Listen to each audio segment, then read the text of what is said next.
Ayan. So, salamat po sa bawat isang naririto.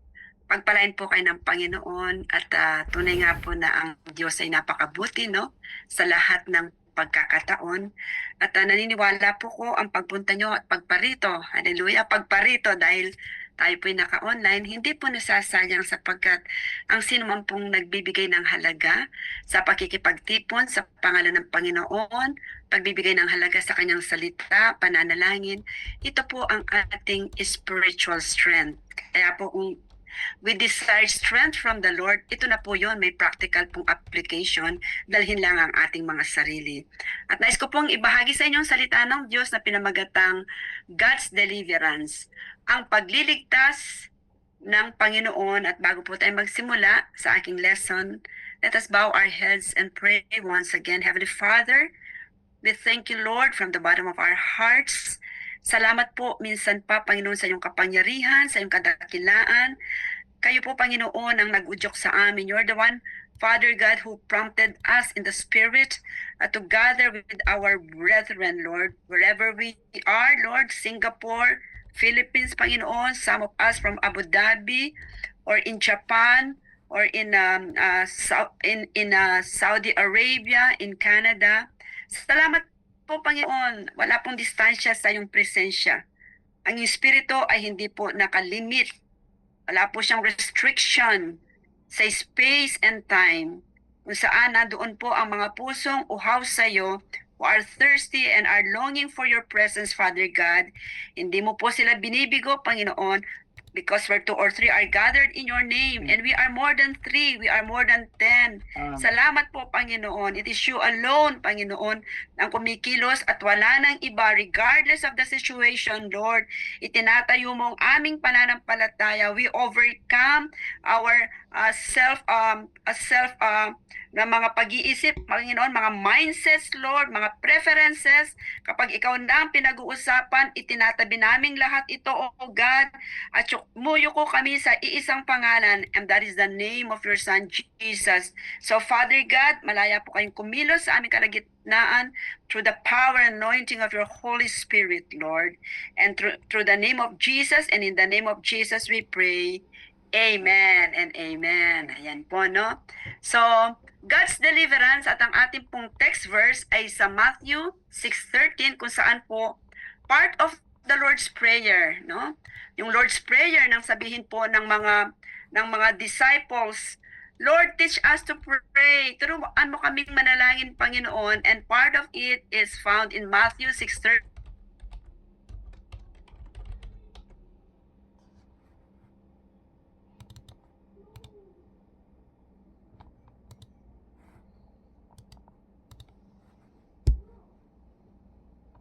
Heaven.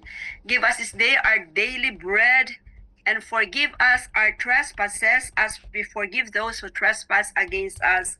And lead us not into temptation, ito po ang ating text verse, but deliver us from the evil one. Huwag mo kaming ipahintulot sa tukso, Panginoon, kundi ilayo mo kami sa masasama. Sa other translation, ilayo mo kami sa masama, or ilayo mo kami, Panginoon, sa evil one. So, ang tanong po ngayon, no? If we know that this is part of the Lord's Prayer, no? In the Lord's Prayer, yan po, nasabi ko na. Jesus instructs us to pray through the disciples. He instructs us to pray that God will deliver us from the evil one. Ito po ang utos po ni Jesus that when we pray, sabihin natin nito, kaya nga sinasabi natin, deliver us from the evil one, or in other translation, deliver us from evil. But when we talk or when we say to God, Lord, deliver us from evil, Panginoon, ilayo mo po kami sa masama, sa masasama. Ano nga po ba ang ibig nating sabihin? What do we mean when we say, Lord, deliver us from the evil one? Deliver us from the evil, from evil. So, ano nga po ba ang nire-request nyo kapag kayo nag-pray? Halimbawa, Our Father who art in heaven, natataros nyo po ba? Are you aware kung anong ibig sabihin nyo sa Panginoon pag sinabi nyo, ilayo mo po kami sa masama? So, sabi po sa question, what are we really requesting? Now, the Psalms or the Book of Psalms, ito po ay ang aklat ng mga awit na matatagpuan po sa Old Testament.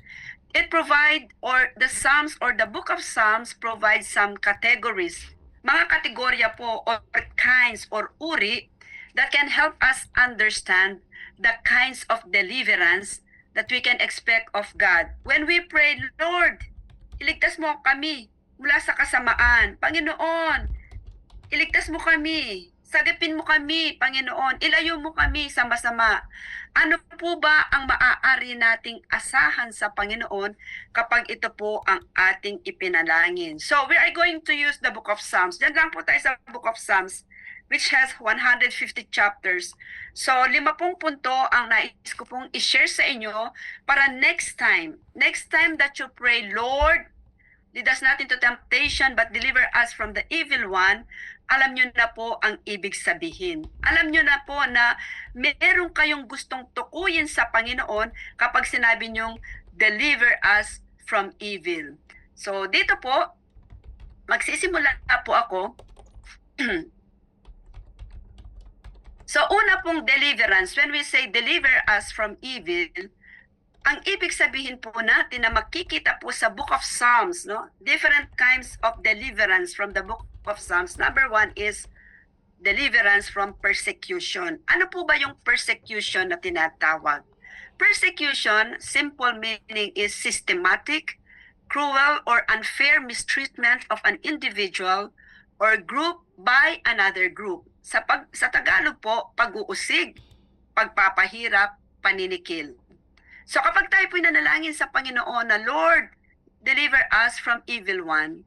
Sabi po sa Psalm 7, chapter 1, verse 2, Lord, ang sabi po ng salmista, and we're assuming this is David. Lord my God, I take refuge in you. Save and deliver me from all who pursue me, or they will tear me apart like a lion and rip me to pieces with no one to rescue me. Si Haring David po, si King David po, kasi po ang Book of Psalms, it's all songs and prayer. Pag nagagather po ang mga Jew or Jewish group, Jewish people, when they gather, the Book of Psalms is all songs and prayer. So ito pong Psalms chapter 7, 1 to 2, is a kind of prayer that King David prayed to God dahil nais po niyang God will deliver him from all who pursue him. So, bakit po kaya ginamit dito yung word na lion? They will tear me apart like a lion and rip me to pieces with no one to rescue me. Nang bata po si Haring David as a shepherd, a young shepherd, madalas po inaatake po. Oftentimes, David would be attacked by lions. Ito po yung makikita sa 1 Samuel chapter 17, 34 to 35. Di ko na po babasahin, no? Kaya naman po, nang manalangin si King David, Lord my God, I take refuge in you, save and deliver me from all who pursue me.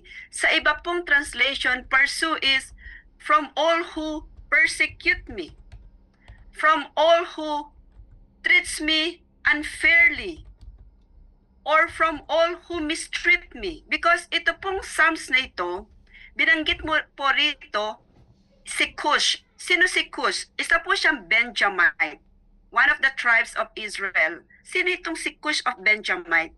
Sinasabi po na siya po ay follower, or isa po siyang soldier, or isa po siyang supporter ni King Saul. And we know when we talk about Saul and King David, walang ginawa sa buhay si King Saul at that time, kundi po ipahanap si David upang siya'y patayin.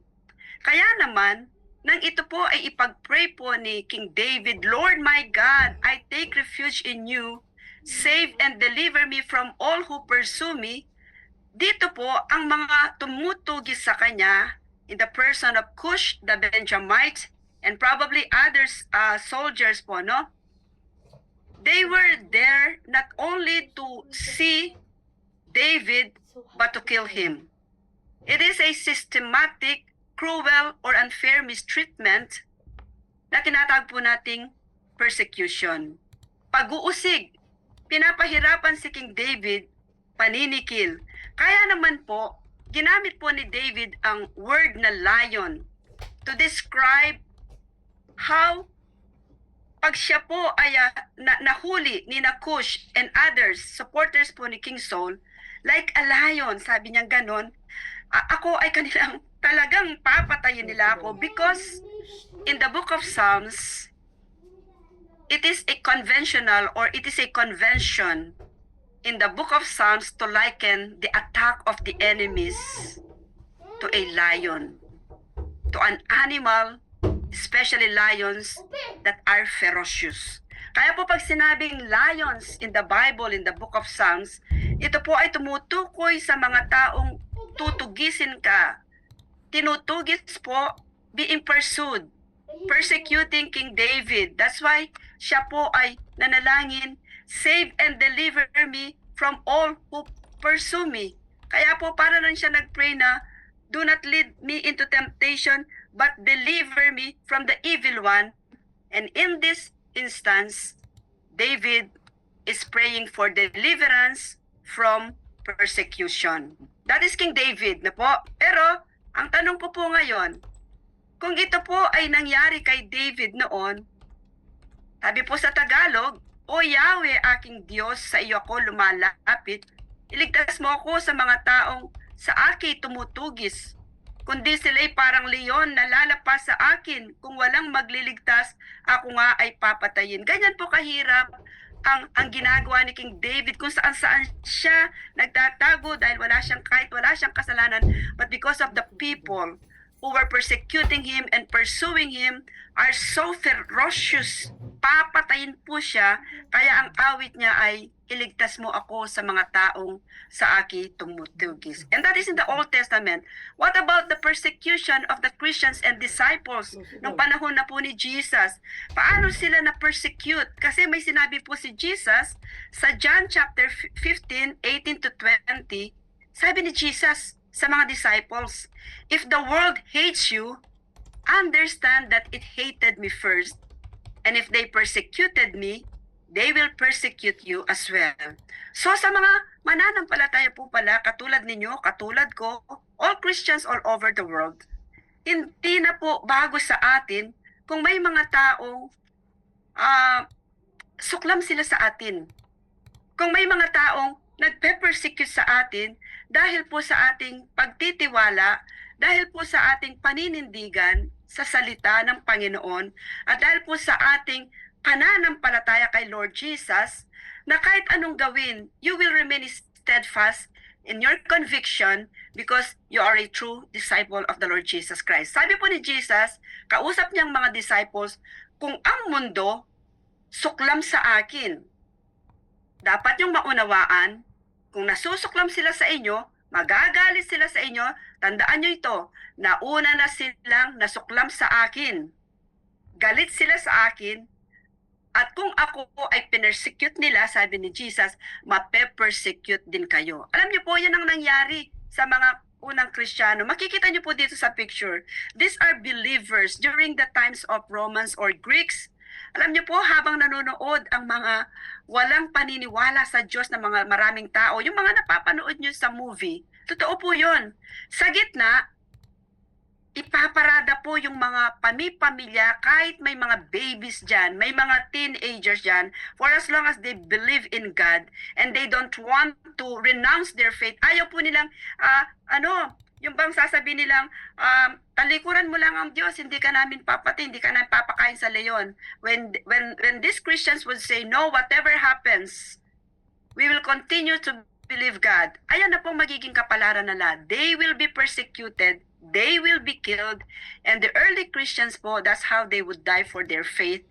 Kakainin po sila ng leon, habang ang multitude of crowds who did not believe in God, sila po'y nagsisigawan, naghihiyawan, and they are so thirsty for the blood of the martyrs. So yan po ang persecution. And these people, may mga kwento po dyan, nagpipray sila habang kinakain sila ng leon, nakatingin sila sa langit. Hindi sila nagagalit, but they were just so happy to die for Jesus. Yan po ang tinatawag na persecution. Ang tanong, Pastora, if they prayed for deliverance from persecution from the evil one, why were they not saved by God? Why were they still killed?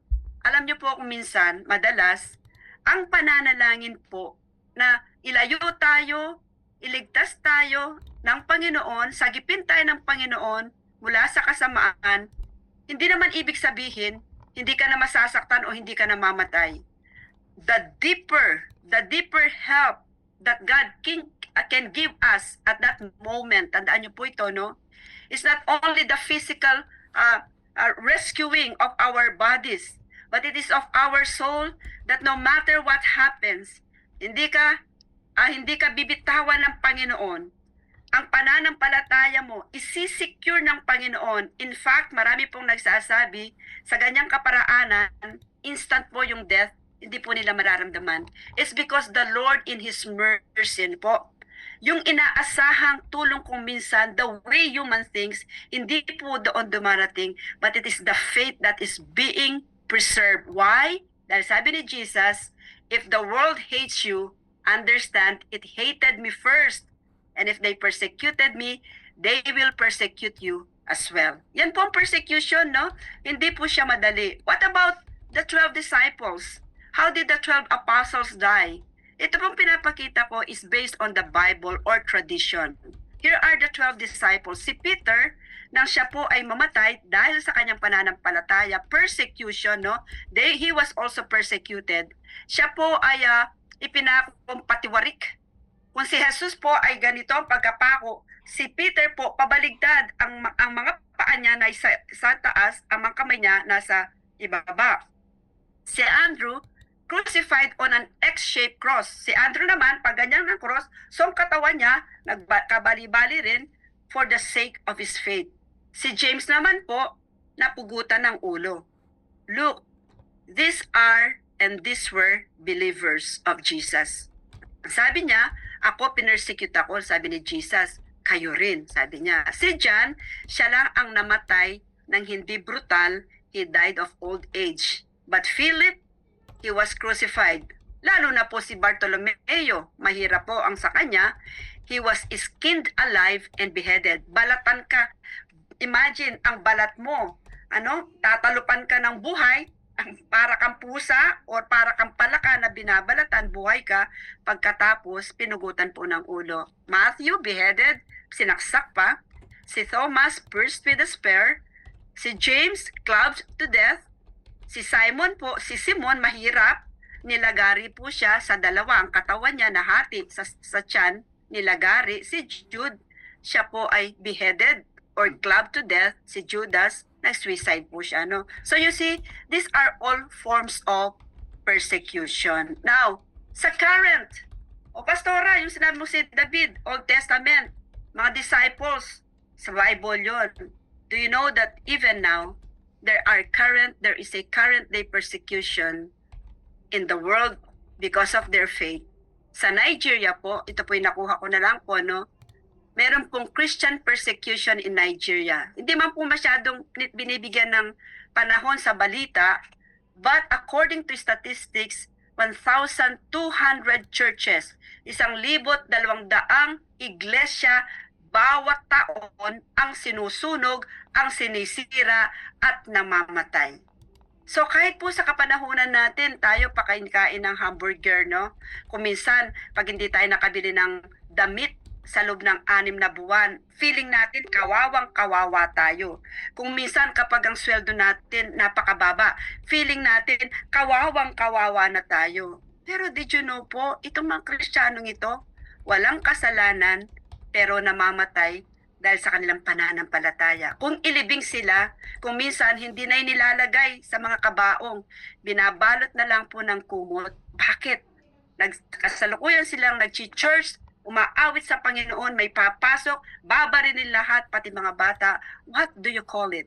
It is current day persecution. Nawa po sa atin po na may nararanasan kung minsan ng kalungkutan, no? You know, sometimes hindi lang tayo nakakain sa McDo in a week, para bang kawawa na tayo. Look at our brothers in other parts of the world.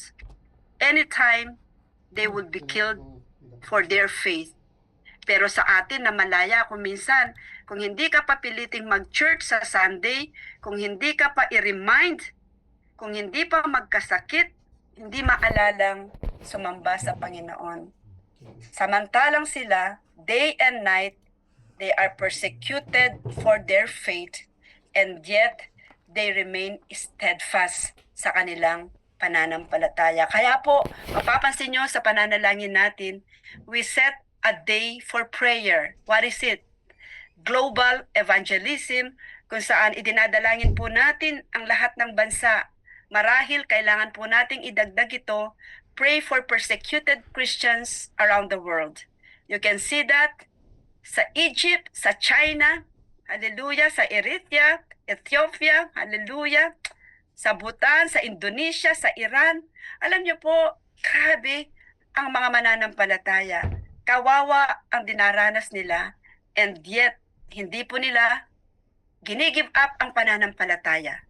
Kahit anong mangyari, Jesus pa rin sila. Ang tanong ko mga kapatid, gaano tayo katapat sa Panginoon na kahit ano pa ang danasin nating panlalait, insulto, kung minsan hindi man nasasagot ang prayer natin, gaano tayo katapat sa Panginoon? Handa po ba tayong ma-persecute because of our faith? Pangalawa po, pag nag-pray po ng deliver us from the evil one, first is deliverance from persecution. Pangalawa po is deliverance from peril. Ano naman ang peril? Peril is serious and immediate danger, risk or specific cause of potential harm. Sa Tagalog po, panganib o peligro. So kapag sinabing peril, peligro o panganib, immediate po yan, no? Dito po ang sabi po sa Psalms 22:19-21, but you, Lord, do not be far from me. You are my strength. Come quickly to help me. Mabilis, Panginoon. Lord, wag mong i-delay. Tulungan mo ko now na. Bakit ganito po ang panalangin ng salmista? Sapagkat yung panganib o peligrong nararanasan niya ay nandyan na. Kaya po sabi niya, deliver me from the sword. Ibig sabihin po niyan is death. My precious life from the power of the dogs. Ginamit na naman po yung dogs. Ginamit na naman po yung mouth of the lions. Save me from the horns of the wild oxen. Sapagkat ang ibig sabihin po nito, Psalms 22:19-21, it is the anguished prayer of David as a godly sufferer. Ito po ay isang makadiyos na panalangin na punong-puno po ng pag-iyak, ng pagtangis sa Panginoon, ng isang mananampalataya, ng isang makadiyos na naghihirap. It is an anguished prayer of a godly sufferer. Bakit? Alam niyo po, ito po, no? Makikita niyo rito, dogs, lions, oxen. Tulad ng sinabi ko, when you see this in the book of Psalms, they talk about enemies, people who try to kill you. Kung ikaw lamang ay mahuhuli katulad ni Haring David, patay si Haring David. Kayang sabi niya, nanganganib ang buhay ko, Panginoon. There is peril. There is a serious and immediate danger, Lord. I am at risk, Lord. Panginoon, papatayin nila ako para silang mga aso, para silang mga leon, Panginoon. Yan po ang panalangin ni Haring David. Deliverance from evil. Alam niyo po, para ma-appreciate natin, sabi po, bago sa 19 and 21, sabi po sa 17 and 18, all my bones are on display. People stare and gloat over me. They divide my clothes among them and cast lots of my garment. Alam niyo po ba, bakit ganyan ang sinabi po ng psalmist? Because sa panahunan po nila, the highway, dito po, pag sinabing highway, ito po yung ganitong daan. Hindi katulad ngayon na highway 1, mga ganyan, no? Highway 99, no? Wala pong ganyan. Ang pinaka-highway during those times, tingnan nyo po ang highway, ganyan. So kapag meron pong robbery na mangyayari, even the soldiers, robbers, or enemy soldiers, ano pong gagawin nila? When they see you, tatanggalin ka ng damit. They will strip you off your garment And kapag po nagkamalas-malas pang buhay, excuse the word, papatayin ka pa po nila. So bones display means attack by robbers. You are stripped off of your garments. Kaya po ang panalangin po ngayon nito pong si Salmista ay ito, but you Lord, do not be far from me. Ikaw ang aking kalakasan. Tulungan mo ko. Sabi po sa Tagalog, no, tulungan mo ko, Panginoon. Lord, tulungan mo ko, nahihirapan ako. Yan po, that is the perils faced by David. Naalala ko po nang kami po ay nagpunta sa Dipakulaw, Aurora, 1999. I was 9 months pregnant and it was my first mission for a long time. Akala ko po pag sinabing Aurora going to Bicol, so pumayag po ako, piliin ko na lang Aurora, malapit na yun sa Bicol, sabi ko. And I was 9 months pregnant, but the doctor gave me the go signal. Pwede ka pang mag-mission, sabi niya. That was April 10, so May 8 po pala ang aking due. So, laki na po ng tiyan ko. Nagtaka po ako, in going to Dipakulaw or Aurora, it was going to San Jose City. And then we had to cross 12 mountains. Sabi ko, ba't ito ang lugar? Di ba ang Aurora papunta doon sa Bicol? Yun po pala, palayo. Now, when we reached Dipakulaw, Aurora, bumagyo po. And so dahil bumagyo, nasira pong mga daan, ang mga ilog po nagkasira-sira. Ang mga sasakyan po namin pang mission, hindi po makatawid sa ilog. And so we had to walk 1 kilometer. And this is the Pacific Ocean, mamaya po, ikukwento ko sa inyo. Sabi po, yung po nag-invite sa amin, ang kanya raw pong bayaw ay kapitan, si kapitan. So nang ilagay pong mga sasakyan, dyan nyo na iparada ang mga sasakyan. Bahay yan ni kapitan. So lagi ko pa narinig si kapitan. Siya raw po si kapitan. At siya'y bayaw ni pastor na nag-invite po, no? Tapos po, pagdating po namin after 1 kilometer, kami po ay sa up and down na bahay, made of Nara, bahay daw ni kapitan. Sabi ko, wow, si kapitan, sabi ko. Ang galing naman, sabi ko. Kasi yung pong asawa ni kapitan, kapatid po ni pastor. Kaya doon po kami ang mission team. Eto na po, nang lumalalim na ang gabi. Nalaman po namin, si kapitan ay naging kapitan siya at kaibigan po ng mga NPAs. No? NPA. Sabi ko, Lord, NPA. Tapos nalaman ko pa po, si kapitan, na kaibigan po ng mga NPA, ang kanya po palang pinagmunadan ay sa headhunter po ng Mountain Province. Headhunter, Lord, headhunter, kaibigan po ng mga NPAs. Tapos, yung palang bahay niyang malaki, sa harapan noon, nagpagawa siya ng bahay ng kanyang pangalawang asawa. Sabi ko, Lord, ano itong napasukan namin? In short po, nagsisimula po akong may stress kasi po, pagka madaling araw, may narinig po kami nagbubulungan, nagmi-meeting po ang mga taga-NPA, kasama si Kapitan. Alam niyo po, nung marinig po namin yun, 3:00 ng umaga, after 2 days po, no, sabi po ni Bishop Mar, the late Bishop Mar, wag na tayong magpaumaga, umalis na tayo. Wag na tayong magpaumaga, hindi na safe, sabi niya. Alam niyo po, ang dilim-dilim po sa Dipakulaw, Aurora, at kailangan po naming dumaan sa bundok kasi po mula dito, paakyat, bumaba po kami, at saka yan nga po, yung Pacific Ocean. Alam niyo po, madaling araw, nandito po kami dyan sa pinakaitaas, may daan po dyan, and we could see yung hampas po ng dagat. Grabe po, I think dyan po namatay yung basketballista, no? Somewhere there sa Aurora, somewhere there. Talaga pong grabe. Alam niyo po, at that time, 4 o'clock in the morning, we were all praying. Panginoon, iligtas mo kami. O Panginoong Diyos, wag mo kaming hayaang mahulog sa bangin dahil dagat po. Panginoon, iuwi mo po kami buhay. Panginoon, wag niyo po kong hayaang manganak. So you see, we have all this kind of prayer. We are praying from deliverance from peril. Panganib, peligro. Yan pong experience namin. Kayo mga kapatid, anong peligro o panganib ang inyong kinakaharap? Kaya naman kung manalangin ka, Panginoon, iligtas mo po ako. Saan? Saan ka ililigtas ng Panginoon? Deliverance from evil. Ito sabi niya, iligtas mo ako sa talim ng tabak. Sa bibig ng mga leon, ako'y hanguin Sa sungay ng mga toro, ako'y iyong sagipin. Those words, iligtas, hanguin, sagipin, they are all cry for deliverance, for salvation from evil, which is the perils.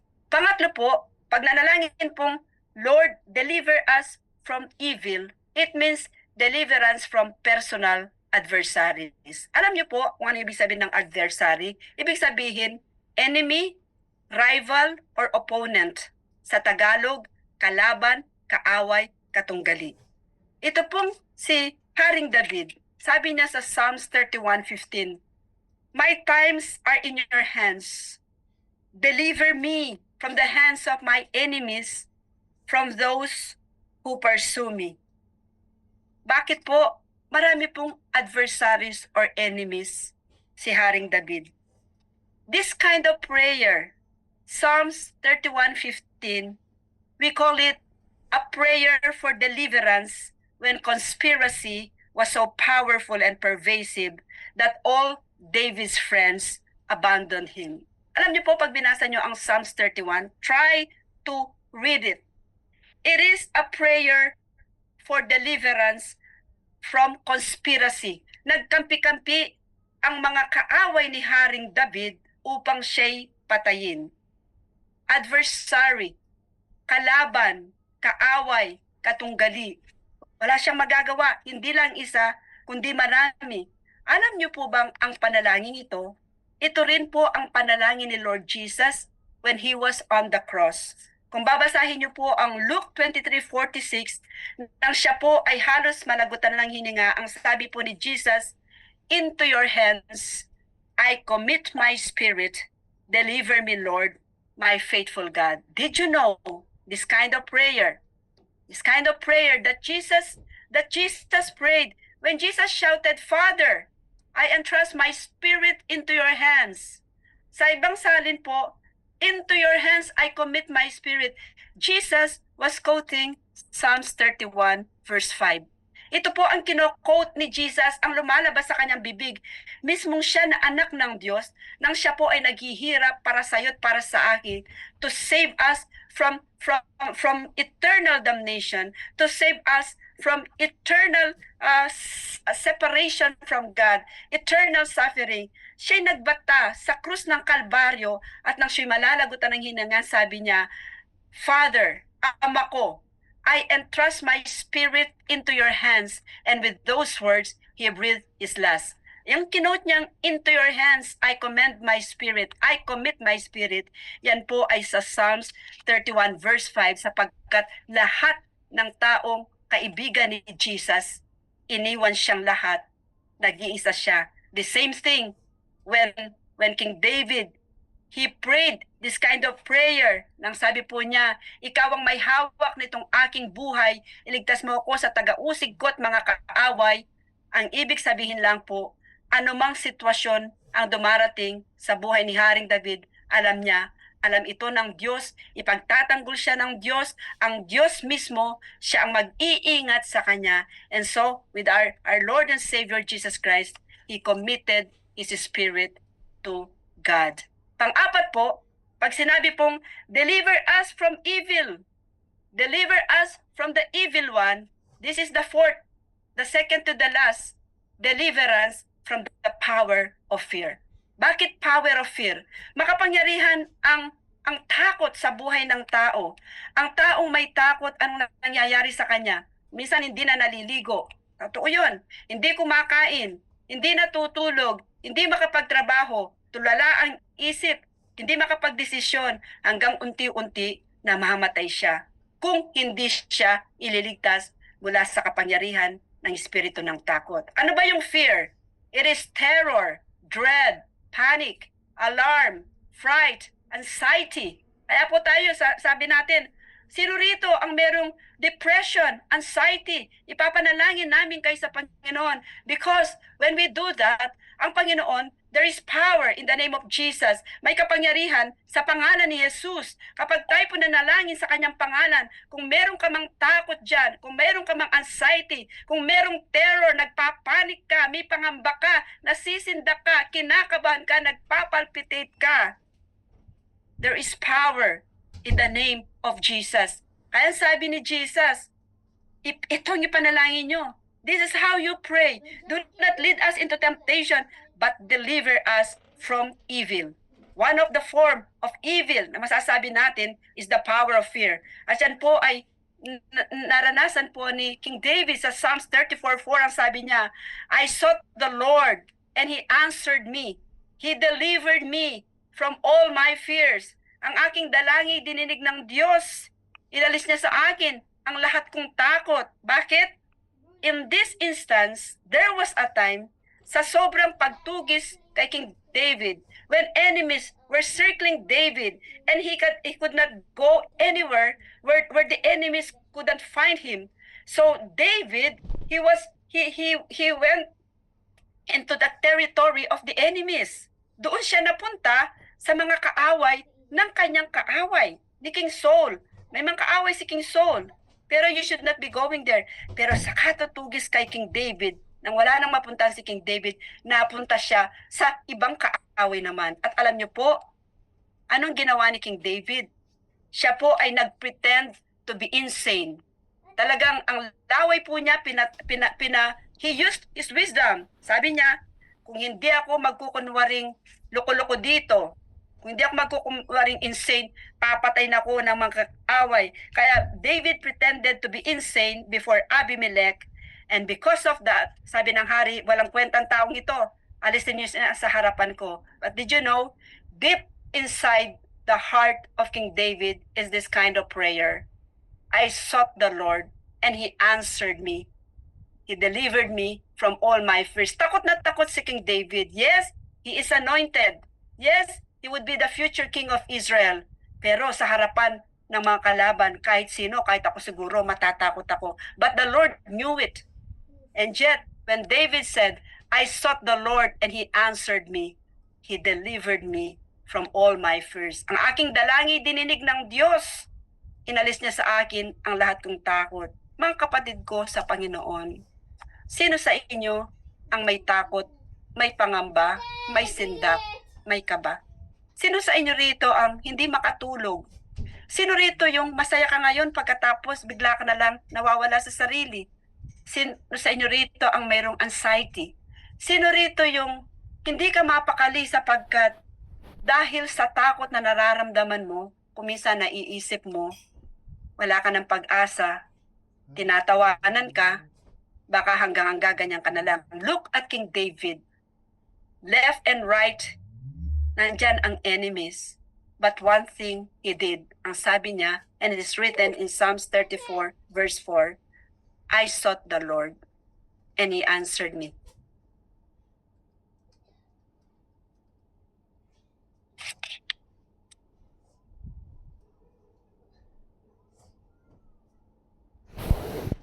Pag hinahanap po natin ang Panginoon,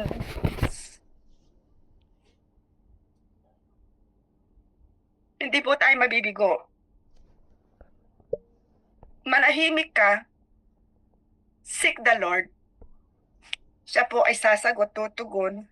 Sabi po niya, He delivers us from all our fears. Maybe not fears, but sometimes there is terror.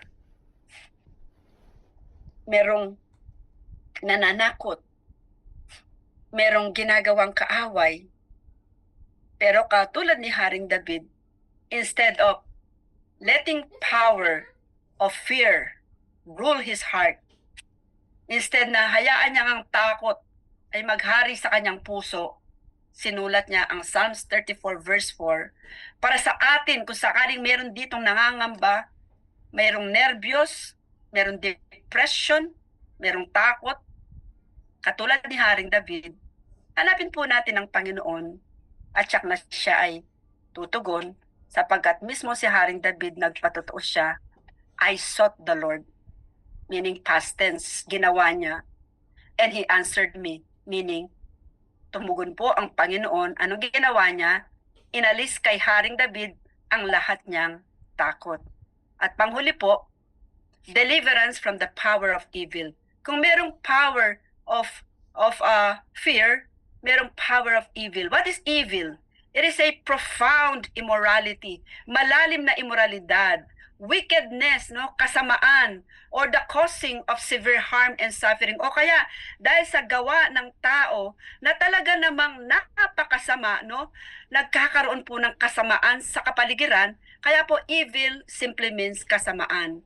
Sabi po sa Psalms 23 verse 4, even though I walk through the darkest valley, I will fear no evil, for you are with me. Your rod and your staff, they comfort me. Anong ibig sabihin ng darkest valley? Ang darkest valley, kung titingnan mo po sa buhay natin, pinakamalalim na valley sa atin, it is a metaphor para sa mga circumstances na napaka talaga namang super na delikado. Masamang masama. Mahulog ka lang ng konti, patay ka. Yun po ang ibig sabihin nun. But when King David wrote Psalms 23, as a shepherd, inahalintulad niya ang Diyos sa isang great shepherd na kung saan siya bilang pastor, si Haring David, kahit siya lumalakad sa darkest valley, papakita ko po isang picture, sabi niya, hindi ako matatakot kasi nandyan ka, your rod and your staff, they comfort me. Bakit ginamit ni Haring David, ni King David, ang salitang rod at ang salitang staff? Why did he have to use this to drive a point? Ano po ang ibig sabihin ng rod and staff? Staff sa Bible. Ang rod, ang isa pong pastor, meron siyang rod. Alam po natin yun, no? Pangawit at saka yung ganun, no? Pag sinabing rod, it is an instrument of authority. Kapag ginamit po yan ng shepherd sa kanyang mga tupa, yung rod, no, is a symbol of authority.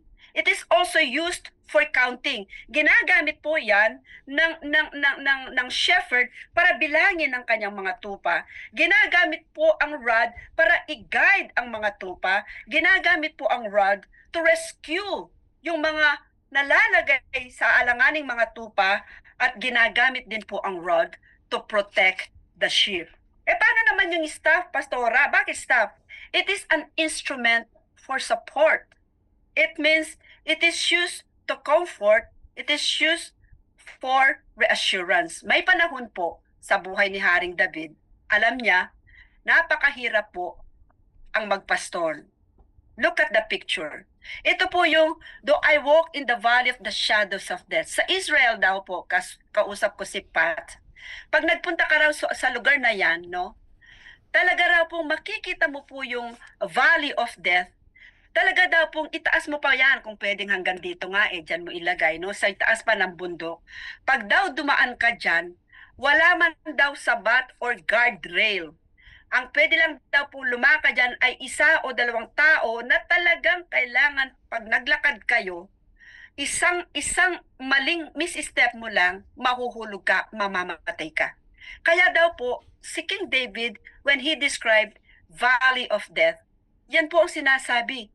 Magkamali ka lang ng hakbang, mamamatay ka, mababa pa nga yan itaas mo pa po. Yun po ang sabi ni Pat sa Israel daw po, nang makita nila yon, yung sa ilalim po ng bundok, okay ka pa raw magpa-picture. Pero yung sa itaas daw po ng bundok, no guardrail, nothing. Kapag ikaw ay lumakad doon, talagang ikaw ay makakapanalangin. And King David experienced that in life. Spiritually, ang atin pong valley of death ay yung pong mga panahong napakahirap ng yung sitwasyon. Isang hakbang lang, magkamali ka ng hakbang, mapapahamak ka, kung mga tao mahahabol sa'yo, papatayin ka, whatever it is. Whatever it is. Pero ang sabi nga po, though I walk through the darkest valley, I will fear no evil, for you are with me, your rod and your staff, they comfort me. Deliverance from the power of evil. Dumaan man ako sa madilim na libis ng kamatayan, wala akong katatakutan, pagkat ika'y aking kaagapay. Ang tugkod mo at pamalo, aking gabay at sanggalang. Ang Diyos po ang ating security, ang Diyos po ang ating protector, ang Diyos po ang ating guide, ang Diyos po ang ating salvation. Nasa Kanya lahat. He is our Savior. Kaya naman po, reflection. Sabi po ng ating pinag-aralan, lead us not into temptation, but deliver us from evil. Matthew 6:13. Kapatid, etong tanong ko sa iyo, kung ikaw ay mananalangin ng deliver us from evil, what kind of evil do you pray God to save you from?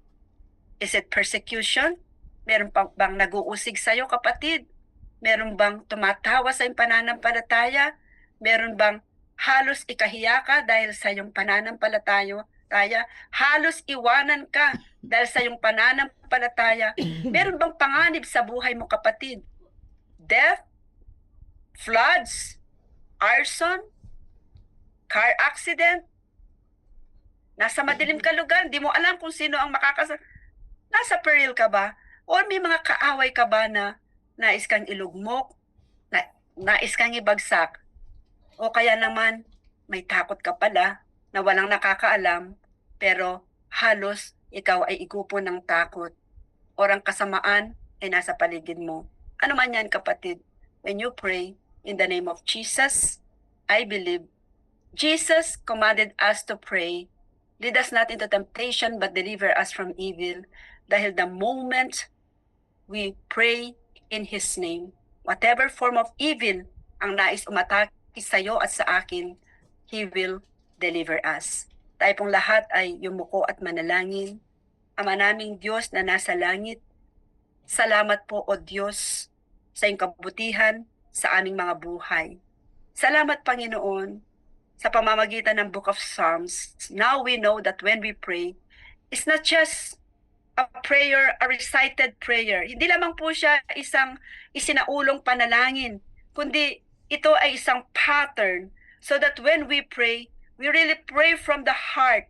When we pray, Panginoon, sinasabi namin ang tunay na kondisyon ng aming mga puso upang pag sinabi namin, Panginoon, iligtas mo kami sa anumang masama. Nais mo sabihin sa amin, anak, sabihin mo anong uri ng kasamaan ang nais mong iligtas kita. Salamat, Panginoon, through the experience of the psalmist, through the experience of the psalter, Panginoon, through the experience of your people in the scriptures, Lord, we can derive something of importance na kami, Panginoon, katulad nila, nakakaranas po kami ng takot, pwede kaming makaranas ng persecution, pwede kaming magkaroon ng mga kaaway dahil sa aming mga matatag na paninindigan, pwede kami, Panginoong, magkaroon po, O Diyos, ng takot, ng kasamaan, ng panganib sa aming kapaligiran. But when we pray, deliver us from evil, Father God, we know that when we pray in Jesus' name, ililigtas mo kami, sasagapin mo kami, iingatan mo kami, sapagkat yan ang naranasan po ng iyong lingkod. At kami man, Panginoon, ay mga anak mo, through your Son, Jesus Christ. And we believe in His name. Anak mo kami, Panginoon, ipagtatanggol mo kami, ililigtas mo kami, O Diyos, iingatan mo kami, Panginoon, sapagkat nangako ka, those who are in trouble, those who are in the midst of trouble, when they call upon my name, I will surely help them. I will surely rescue them. Kaya, Panginoon, ang sino man dito, Panginoon, na mayroon pong takot, mayroon pong anxiety, being persecuted, O God, mayroon pong panganib sa buhay, may kasamaang nakaumang, Panginoon, Lord. Ano man ito, O Diyos, ang mga kaaway, Panginoon, na hindi po sila tinatantanan. In the name of Jesus, I pray. As they call upon your name, Lord, you will surely help them. Maging ang mga may takot dahil sa sakit na nararamdaman, when they call in the name of Jesus, Lord, there will be healing, there will be deliverance from fear, from all anxieties, from infirmities, Panginoon, sapagkat where the Spirit of the Lord is, kung saan nandyan ang pangalan ni Jesus na handong sumaklolo, tumulong sa amin. When we call upon your name, tutugunin mo, at tutugunin mo, Panginoon, ililigtas mo kami, tutulungan mo kami, pagagalingin mo kami. Salamat po, O Diyos, sa gabing ito. Pagpalain mo ang bawat isang naririto, ang kanilang mga dalangin na malalim na ikaw ang nakababatid here from heaven for the sake of your name, so that their joy may be complete. In the name of Jesus, Maraming salamat po, Panginoon. Even those in financial trouble, Panginoon, naliligalig, nababalisa dahil sa maraming pangangailangan. In the name of Jesus, ipakilala nyo na po, Panginoon, na kayo po ang provider, Panginoon, that we are all sufficient in you, Panginoon. You are our sufficiency. Hindi mo kami pababayaan. Yan ang sinabi mo, Panginoon, sa mga nagtatapat at naglilingkod sa iyo ng tapat. Kaya salamat po for all your promises are yes and amen in Jesus. We give you all the glory and honor and praise, Father God, that you alone deserve. In Jesus' name we pray. Amen. Amen and amen. Amen. Maraming salamat po. Thank you po. Maraming salamat po, Pastora Norma, at salamat sa Diyos sa kanyang